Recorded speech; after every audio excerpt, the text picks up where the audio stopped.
আবার ওই কালো গিলাফ দেখলে,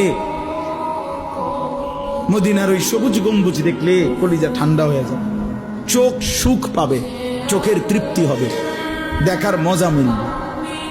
আল্লাহ কোরআনে বলছে লিয়াশহাদু মানাফিআ লাহুম।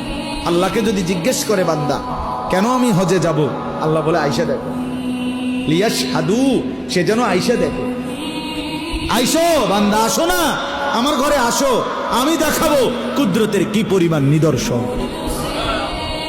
দেখবা কদম কদম, পরতে পরতে আমার নিদর্শন, আমার ঘর দেখবা, আমার কালো গিলাফ দেখবা, হাজরে আসওয়াদ দেখবা, আমার ঘরের দরজা দেখবা, মাকামে ইব্রাহিম দেখবা, জমজম দেখবা, সাফা মারওয়ায় ঘুরবা, মিনায় যাবা, আরাফায় যাবা, মুজদালিফায় যাবা, আমি তোমারে ঘুরাবো, ঘুরাইতে ঘুরাইতে গুনাহ মাফ করে একদম মায়ের পেটে নতুন বাচ্চা বের হয় যেভাবে, নিষ্পাপ বানায় দেবো।